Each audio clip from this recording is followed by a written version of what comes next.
with the African peoples wherever they found them. So we have, as individual scholars, our own background, but we've bonded together in intellectual and spiritual organizations, and the Association for the Study of Classical African Civilization is one. The idea was birthed in 1984, and it was institutionalized in Los Angeles. It was institutionalized in 1985 in Chicago with Dr. Thompson and Dr. Carruthers and others at the Center for Inner City Studies and the Kemetic Institute. And then they had the next major conference in 1986 in New York. And we helped organize that at the City University of New York, where I've been a professor for the last 30 or so years in African World Studies. And as a result of that, we came up with the idea to go on a pilgrimage to study in situ, to study in Africa itself. So we went to the Nile Valley, to Kemet. Almost 1,000 of us, men, women, and children. 3 generations went with me. My mother went, my nephews went, my godchildren went, my wife and I. Dr. LJeffries was there as leaders of the organization. So that's what I'm saying, that the African World Studies, after the 1,000 came back, they went back to their teachings, to their preaching, to being engineers, to be bankers, and they brought this knowledge of who we are as African peoples back home to our communities. We need to understand that Africa is at the center of the world experience. It's in Africa that the human family was born. It's in Africa that the first civilizations and cultures rose. And so we need to understand how important this knowledge is. It was, at one time, believed that Africa was not a main part of human civilization, that Africans contributed nothing to civilization. We come to find out that the historical fact, the scientific facts are that Africa is the birthplace of the human family, and it's out of Africa that the first main flow of culture and civilization took place. The first writing systems, the first mathematics, the first cultural development, the first moral systems come out of African peoples.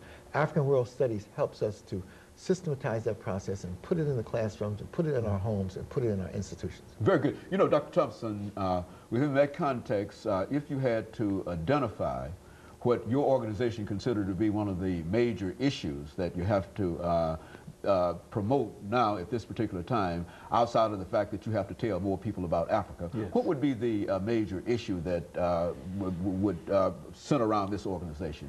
Well, for us, the major issue for us is to study what happened actually in the past. We call it historical memory.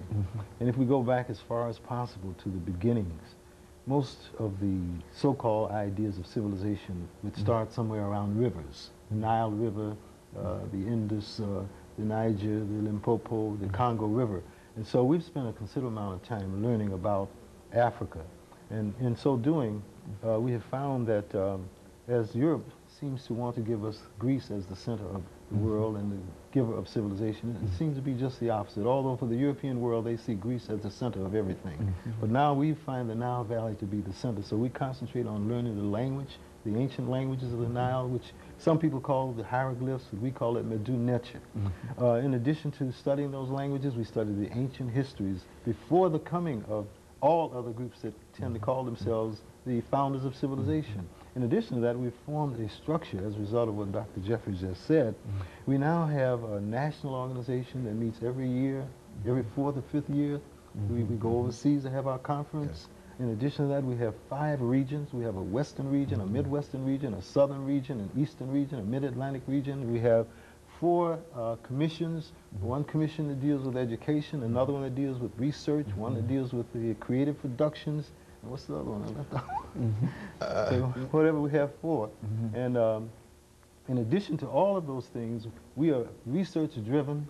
We want to bring the history of African people down to our people, wherever we find our people.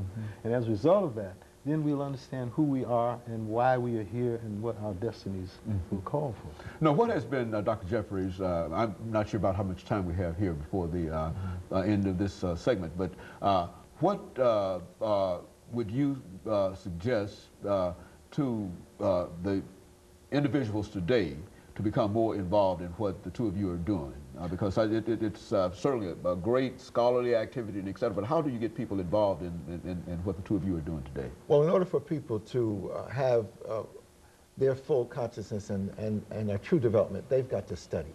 And so I tell everybody I meet to study, to study, to study. And as a professor myself, I'm continuing to study. My wife and I both are seriously looking at and re-evaluating this whole flow of knowledge. We have to really thank those at Tennessee State University who allowed us to join them and to host this enormous activity.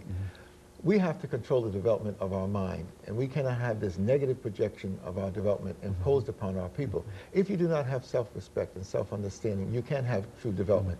Whoever controls the images, remember this, whoever controls the images controls the self-esteem, the self-respect, and the self-development. Whoever controls the history controls the vision. And so for people who did not appreciate African peoples and peoples of African descent everywhere and said we participated in no historical development of significance, now we know the truth, and that truth has been revealed by the truth, that we are the foundations of the human family. We don't take a back seat to any other group, and that becomes important. That allows us to develop a sense of vision and purpose and direction so that we can move our people in the correct direction. And of course, Dr. Jeffries and Dr. Thompson, we're getting ready for our second commercial break. But when we come back, let's see if we can have the two of you perhaps suggest how we might be able to incorporate some of the information that we're talking about now into the public school systems. Because I know, and as the two of you undoubtedly know, that even in higher education, you don't find that much information relative to what you're talking about. But how do you get it down to a lower level? And we'll talk about that when we return. We'll be back with our audience following this very, very short commercial break.